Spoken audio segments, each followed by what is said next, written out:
It's important to understand what the 5G is doing and what they say it's doing. We're told on the IEEE beamforming document that this technology cooked your eyes like eggs in World War II.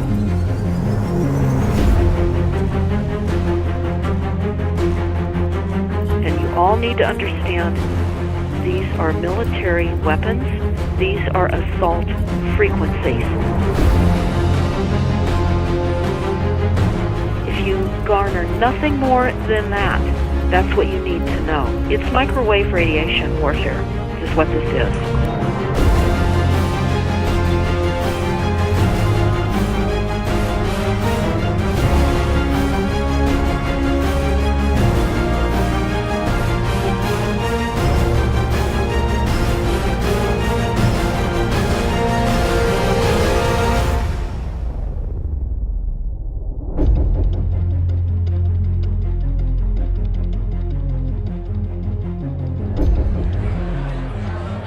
Ladies and gentlemen, please join me in welcoming to the National Press Club Federal Communications Commission Chairman Tom Wheeler.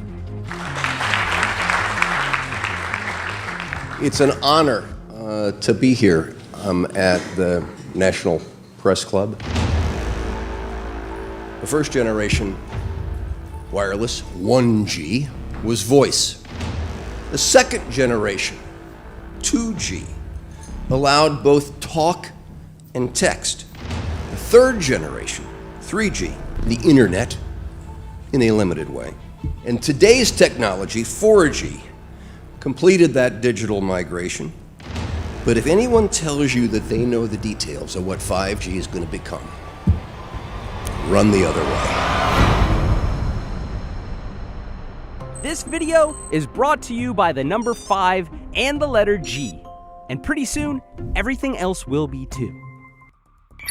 I have to tell people 5G is a killer. I'm Mark Steele. Anybody who hasn't heard me, I'm a weapons systems head-up display expert, one of the leading experts in the world. I've actually brought cover in relation to this, and the reason I became an expert was because I invented them. What I'm going to say to you today, do not believe a single word I say. Not one. I want you to do your own research. You'll find it's absolutely terrifying. You got your body covered? Aye. Oh, good lad. Right, because I can talk to that. This 5G roll-up is a weapon system. I've got a letter in with central government because I know about weapon systems more than anything other.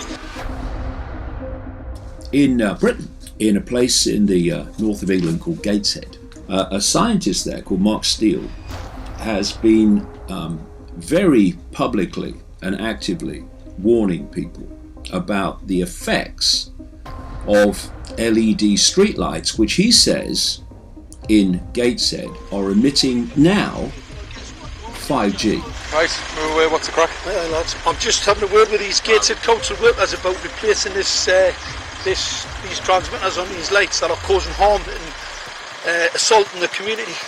This is an existential threat to the economy, to the environment and humanity.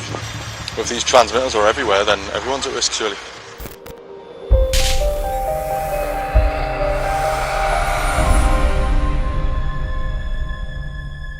There's a lot of confusion about what 5G is. The G stands for generation. So you started off with the first transmitter system. Back in the 1980s. In the 80s, yeah. So you had 1G, then you had 2G. And as the generations moved on, you started to see more complex signal systems, cleverer pieces of antenna designs, etc., etc. So the whole thing became more data, quicker downloads, etc., etc. However, 5G is something completely different. Alright, let's get a breakdown. Let's tell the people what this really is. This is the 5G transmission device. Blinking heck, that's a hell of a beast, that, isn't it? These are the uninsurable transmitters. Just get a good look at that, guys, because obviously I know there's quite a few experts who want to see more detail about the transmitters and the chipsets. Just have a good look, boys. This is the control management system masquerade. There's an antenna there, you see that? What is this phased array antenna here? What's that? This is for phased array, alright? As you'll see, it's got a driver, it's got some chip there. It's one chip. Look at the chipsets on this. This is your dystopian world. What did Gateshead Council say?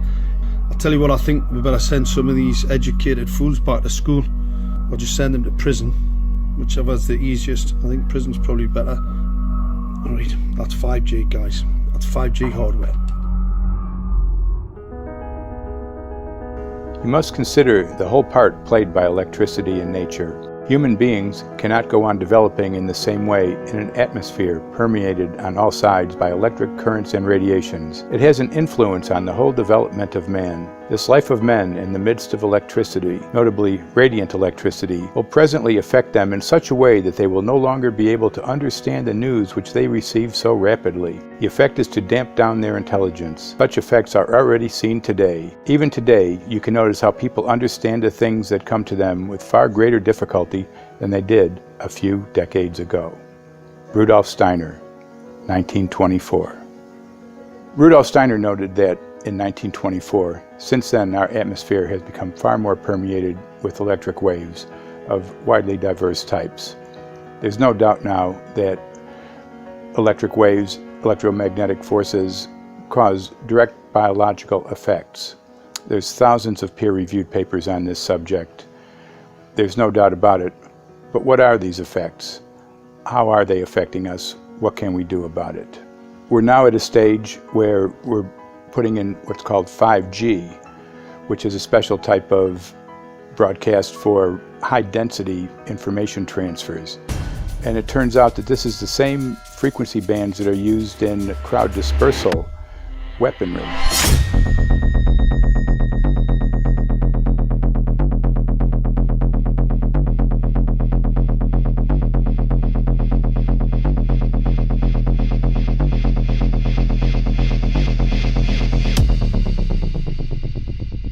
5G, first and foremost, is densification. So it's significantly more transmitters in close proximity to a human, and it is also a sophisticated, illegal, unlawful transmitter. What I mean by that is it is a high gain dielectric lens antenna, and what that allows 5G transmitters to do is to 3D map its environment in your home. The 868 megahertz frequency is specific for battlefield interrogation systems, so sub-gigahertz. It allows the signal to travel through concrete brickwork with ease, and it can actually data gather. It is a target acquiring system. Phased array is basically radar off the battlefield. It is extremely good at identifying targets and being able to lock onto targets. And not only that, it can specifically target you as an individual. So any judge sitting on an interesting case, let's say, any lawyer, any barrister, anybody doing any work that is potentially controversial, your life could be at threat. So the antenna design that you currently have on top of these LED streetlights, masquerading as a control management system, it basically battlefield interrogation equipment. The first phased array unit was actually called Mammoth, used by the Germans during the Second World War to identify Allied aircraft. Obviously things have moved on significantly since then.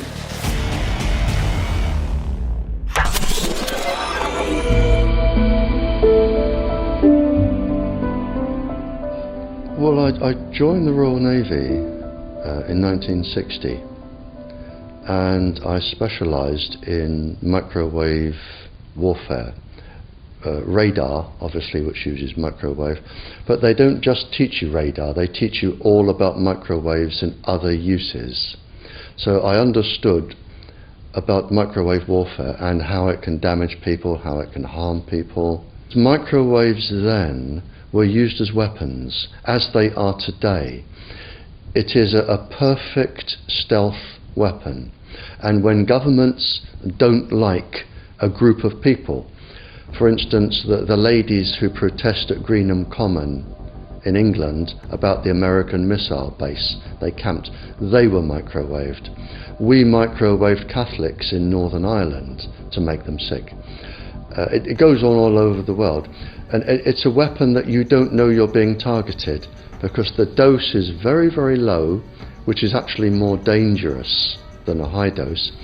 It's very, very low, and it may take a year or two, but you can cause neurological damage and cancers with low-level microwaves, and you can make all your opponents sick. It's a perfect weapon for a government. Our impulses are being redirected. We are living in an artificially induced state of consciousness that resembles sleep. Their intention to rule rests with the annihilation of consciousness. We have been lulled into a trance. They have made us indifferent to ourselves, to others. We are focused only on our own gain. Please understand, they are safe as long as they are not discovered. Keep us asleep, keep us selfish, keep us sedated. Almost immediately, I had neighbours knocking on the door, talking about children bleeding from the nose. I had images posted on Facebook. And one neighbour in particular came to my door and mentioned the fact that since the LED street lighting had been installed, she was bleeding from the nose every single night. I thought it was unbelievable. However, I spoke to another neighbour who lived not far from the first lady who mentioned this, and she also confirmed that since the LED street lighting had been installed, she also had started to develop nosebleeds and had never had nosebleeds before in her life. That then put me on a journey to investigate. I measured microwave radiation levels from the transmitters on top of the LED streetlights. The basic 868 megahertz, it was significantly higher than the current Council of Europe 1815 resolution, which is a maximum of 600 millivolts. I've measured up to over 3,000 millivolts. 5 to 6 times higher than the guidelines. Significantly higher than the current Council of Europe 1815 resolution, which states that 200 millivolts should be the maximum. The Bioinitiative report states that it should be significantly less than that. So we've got the Council of Europe, that's, you know, the international criminal courts are stating that, you know, the learned judges have said that 200 millivolts, and I'm measuring in bedrooms in Gateshead minimum 600 and up to 4,000. Does this mean that in 2020, 2021, when 5G is destined to roll out globally, that you're going to get those kind of readings everywhere all the time? Everywhere all the time. Worse than that? Worse than that. Yes, 5G will connect the Internet of everything. If something can be connected, it will be connected in a 5G world. Hundreds of billions of microchips connected in products from pill bottles to plant waterers, requiring massive deployment of small cells. We won't wait for the standards. Now, to make this work, the 5G build-out is going to be very infrastructure intensive. We must reject the notion that the 5G future will be the sole provenance of urban areas. The 5G revolution will touch all corners, and that's damn important. The interconnected world of the future will be the result of decisions we must make today.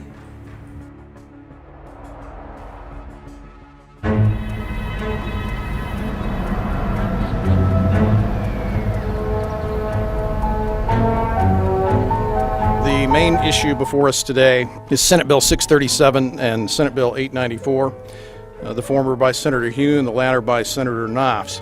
We're going to invite the first four witnesses in support of the legislation, and that would be John Jones with Sprint, David Lewis and Andy Emerson with AT&T, Neil Krevda with Verizon, and Frank Iacovetti Jr. with T-Mobile. So be straight with me. Is it true? It could be. No, well, very few cases. There was an unfortunate incident out in Iowa. Look, gentlemen, practice these words in front of the mirror. Although we are constantly exploring the subject, currently, there is no direct evidence that links cell phone usage to brain cancer.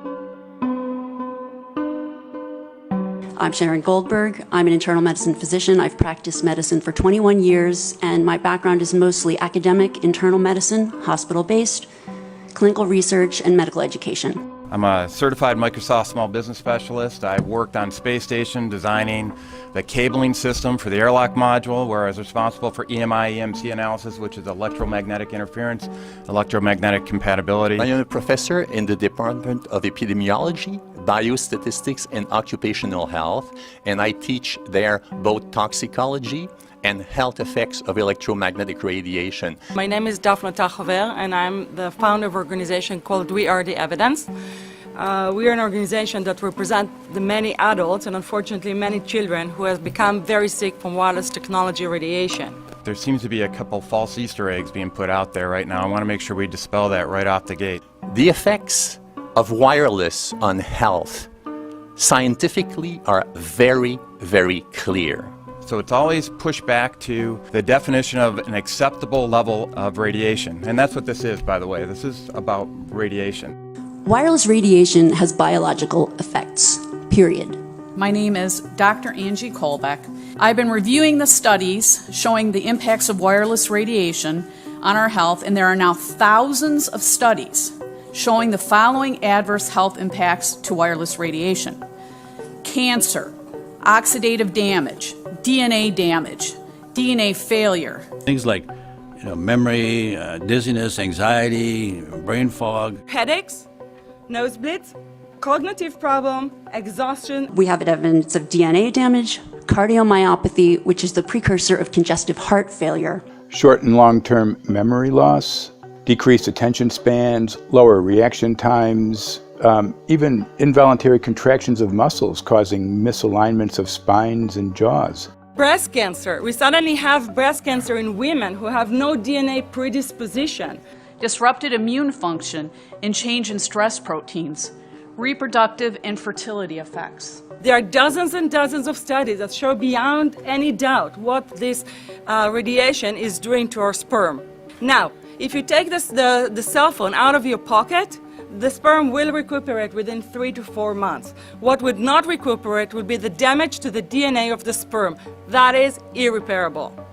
The wife of the ex-governor of Indiana was diagnosed with glioblastoma. Same brain tumor Ted Kennedy had and John McCain had. Did you look at John McCain's scar? This is a cell phone brain tumor. LeBron James, one of our sports people, had a salivary gland tumor. That is another cell phone tumor. You didn't hear about it because immediately after that was discovered, he was paid by Samsung to become their spokesperson. We are seeing increases in brain tumors. We're seeing increases in Alzheimer's. We're seeing increases in all of the neurotransmitter diseases, ALS, Lou Gehrig's disease, Parkinson's. These are all disease systems that are known to be associated with low-level energy exposures. We talk about 24/7, around-the-clock exposure, wherever you are and your whole body. You never get away from it. And it seems from our studies that maybe your immune system can cope with for a time, but it will deteriorate. Then the irradiation will definitely damage cells at a deeper level, and the question is what will then happen? These are out of peer-reviewed papers, so these are not just hypochondriacs thinking that they're doing it. We're having real problems with this.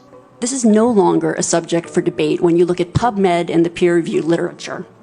These effects are seen in all life forms: plants, animals, insects, microbes. So 5G is not a conversation about whether or not these biological effects exist. They clearly do. There is scientifically evidence that is so strong that you can be certain that the standards used by the FCC to manage health effects are wrong. We need to start measuring how much radiation are people being exposed to. before we roll out 5G, there are 4 kinds of electromagnetic fields that we know are harmful to human health. So radio frequency radiation, magnetic fields, dirty electricity, and electric fields, okay? Our exposure, any given person, and all humans are affected by EMFs. What is our exposure in a day? It's not one cell phone. It's cell phones, it's multiple wireless networks, it's smart meters, it's cell towers. It's this sandwich, and it all adds up. The data we're going to look at are all published science, testing results, or public standards. At the bottom end of the radiation scale of what's called power density, or signal strength, is the minimum level at which cell phones will work, which was found to be 0.2 billionths of a microwatt per centimeter squared. Pine needles were found to age prematurely at 0.000027. At short-term exposures of 0.05, children aged 8 to 17 experienced headache, irritation, concentration difficulties, and behavioral problems. 0.1 is the biobiology or building biology guideline for extreme concern. 1.0 produced sperm DNA fragmentation and a decrease in sperm viability in vitro. Also at 1.0, the science shows the following bodily effects can occur: headaches, dizziness, fatigue, insomnia, chest pain, difficulty breathing, and indigestion. 2.5 saw altered calcium metabolism in heart muscle cells. 4.0, changes in the hippocampus affecting brain memory and learning. And at 6.0, DNA damage in cells. So, where are smart meters on this list? Electrical Power Institute in December 2010 measured a single Itron smart meter with pulses up to 7.93 microwatts per centimeter squared. Our own testing indicated approximately 8.0 with 1 meter. These tests are at a close distance, approximately 1 foot away from the meter, but an infant's crib could be just as close on the other side of the wall where the meter or bank of meters are installed. Even though there are all these known health effects at levels far lower, Switzerland, Liechtenstein, and Luxembourg see fit to set the standard at 9.5. And China, Poland, and Russia, 10.0. This is the same level at which behavior has been altered, producing reflexes of avoidance following 30-minute exposures.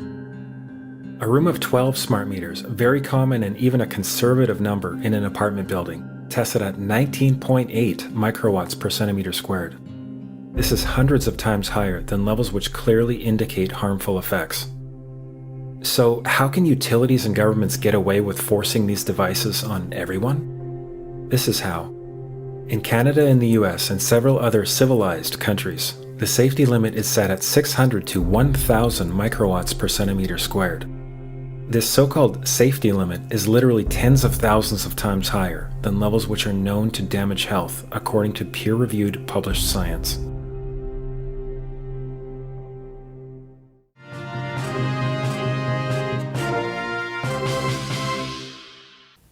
Faster, better, more reliable internet. That's the promise of 5G technology, but there is also the peril.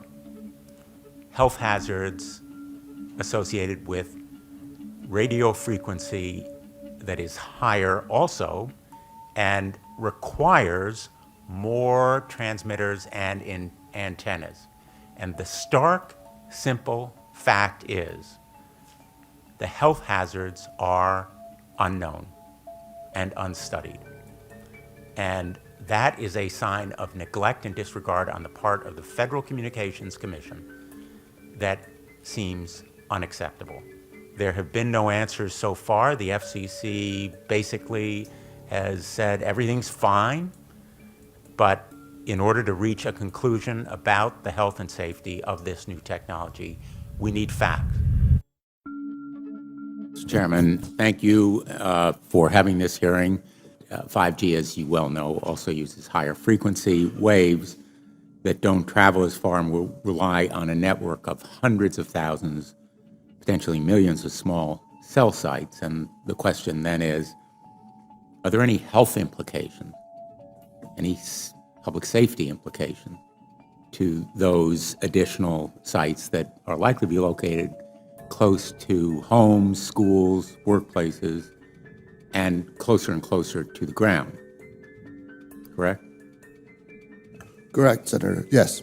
So my question for you, particularly Mr. Gillen and Mr. Perry, how much money has the industry committed to supporting additional independent research? I stress independent research. Is that independent research ongoing? Has any been completed? Where can consumers look for it? And we're talking about research on the biological effects of this new technology. Thank you, Senator. I think, thank you for your focus on the issue. Safety is paramount, and as you alluded to, we rely on the expert agencies, we rely on the findings of the FDA and others as to the requirements to keep all of us safe. There are no industry-backed studies, to my knowledge right now. Happy to visit with you as to what opportunities you think there needs to be more studies, and we're always for more science. We also rely on what the scientists tell us.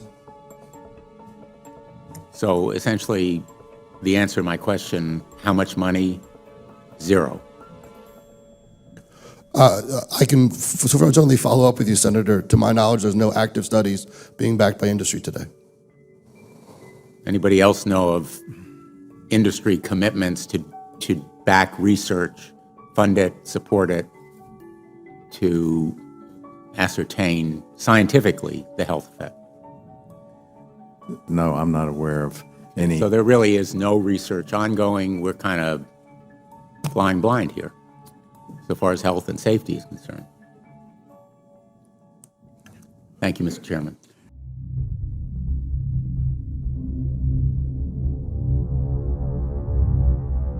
You're a trained medical professional. Yes. We don't have one on the panel.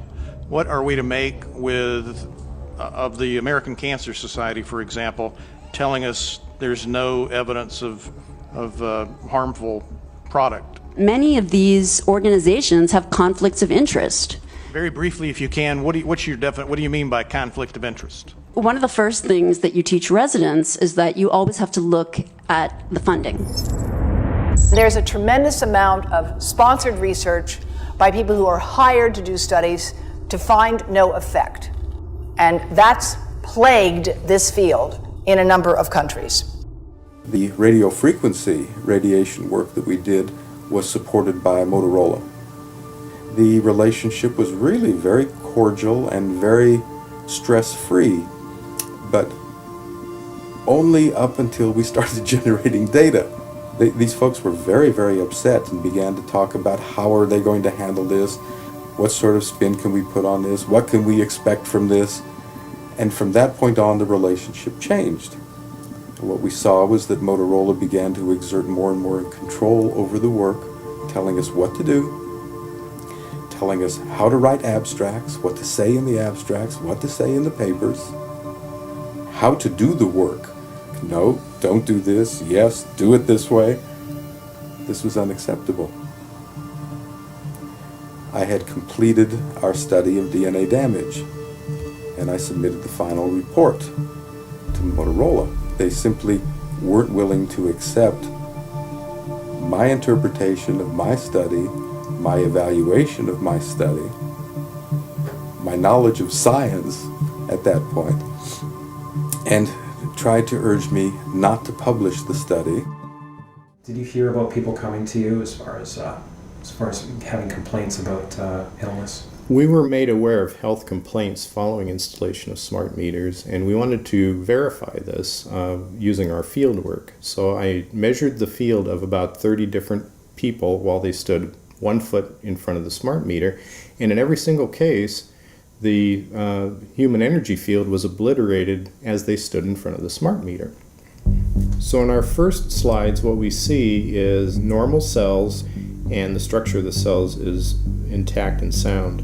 This is what we would expect from a normal sample. So after 2 minutes of exposure in front of the smart meter at about 1 foot away, we see a totally different story. Sample 1, you can see a lot of degradation in the cells. The cell walls have been broken, and you see changes in the cells which are called mycoplasma. It shows a mutation to the cell. In the second sample, we see a different type of degradation to the cell membranes. You can see a corrugation here. This is called bottle cap formation. and it's known that this occurs due to oxidation or exposure to free radicals. So this third subject, when we did her sample, she had to be pulled away from the meter after 45 seconds because she complained about an increasingly severe headache. And here you see a phenomenon called rouleau, where the red blood cells are stacking up, which makes it very difficult for the blood to deliver oxygen to the tissues as they would be their normal function. Every single one of these is a degradation. Every single one of these shows a trauma to the blood cells, and that came from something, and the only variable was the smart meter. The good news in all this is the patient and the blood can return to normal once they have been removed from the influences of these stressors.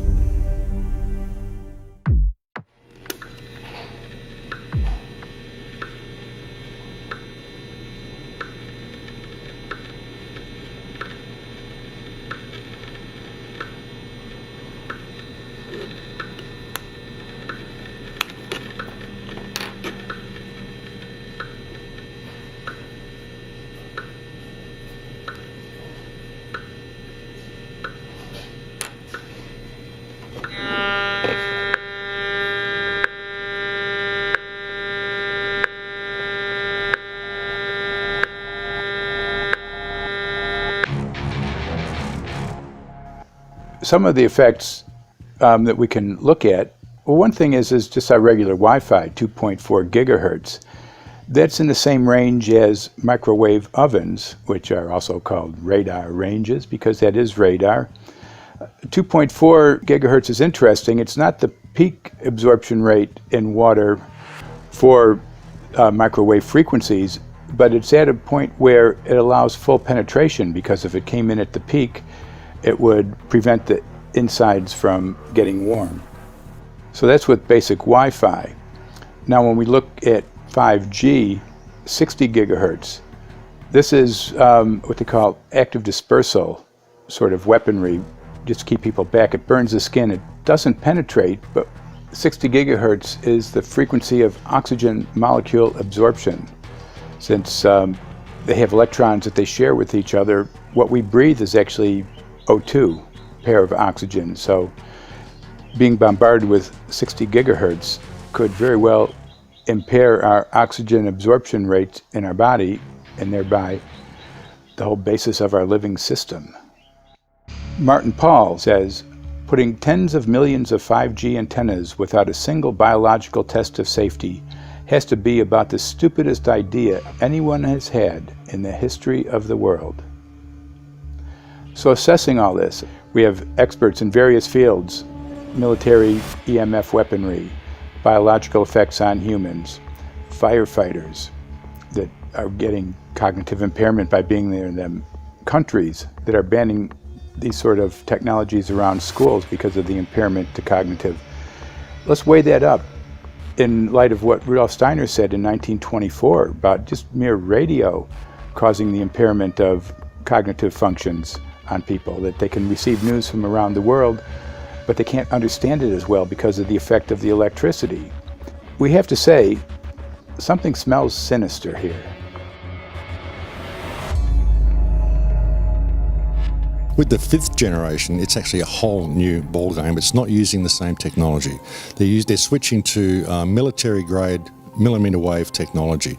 And when you look at this technology, I mean, if you go and look at DARPA reports, come and look at some of the patents that the United States military has put out on what they can do with psychological weapons, all sorts of things, crowd control, active denial, anything you can think of, this is what they can do with 5G. So any type of military application you can think of which has an electromagnetic base, they can do with 5G. And they're putting this out blanket across the population. Ladies and gentlemen, the President of the United States. Good evening, my fellow Americans. In the councils of government, we must guard against the acquisition of unwarranted influence, whether sought or unsought, by the military-industrial complex. The potential for the disastrous rise of misplaced power exists and will persist. We must never let the weight of this combination endanger our liberties or democratic processes.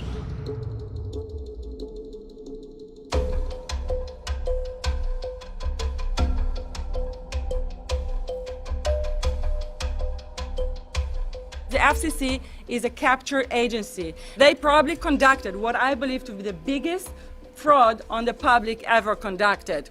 The FCC has been described by Harvard University's Center for Ethics writer Norman Alster as the most captured agency in D.C., acting more as an industry cheerleader than a regulator. This is especially true today with 5G, where there are serious safety concerns and potentially misleading information coming from the FCC. For example, the previous chairman of the FCC is Tom Wheeler. He was the head of the Wireless Lobby Association for 14 years. Now remember, Obama told us there would be no lobbyists in his administration, so he took the biggest lobby and put him as a head of the FCC. And that's damn important.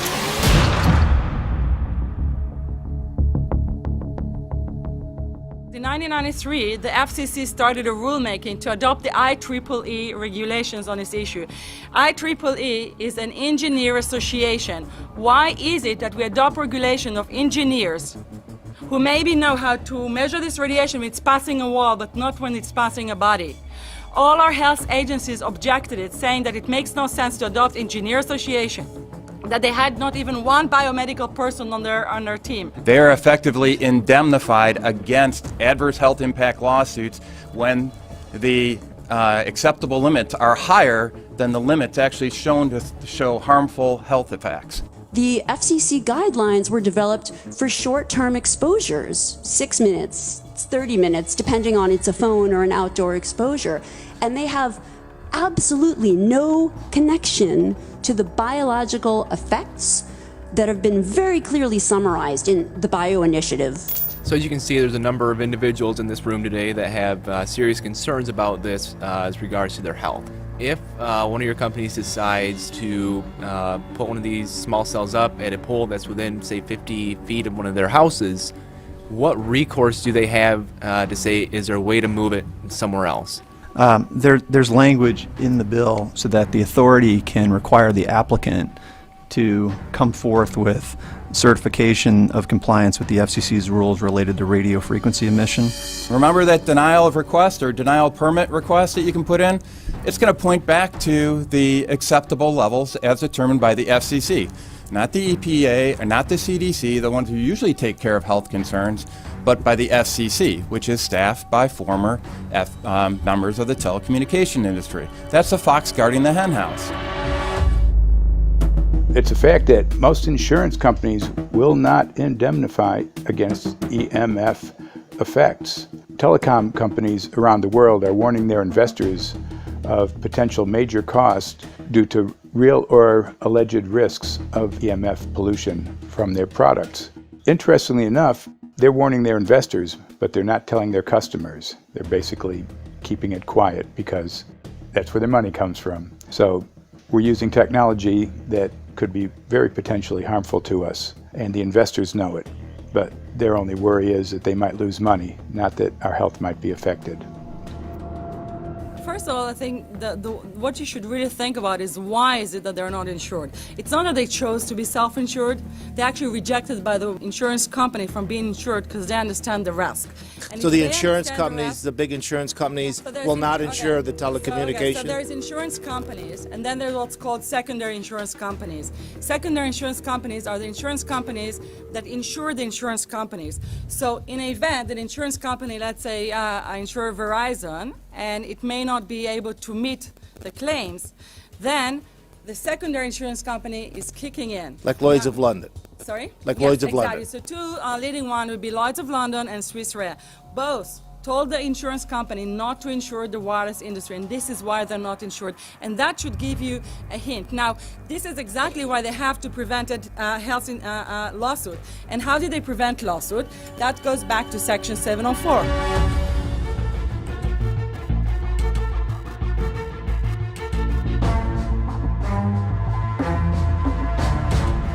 Section 704 was passed in 1996. This is how our rights in regards to health were taken away by the wireless industry. What this legislation did, it gave the power to regulate the health effects of wireless technology to the FCC. FCC is a spectrum auctioning agency. It's not a health agency. They don't even have one biomedical person on their team. And then the other thing that Section 704 did,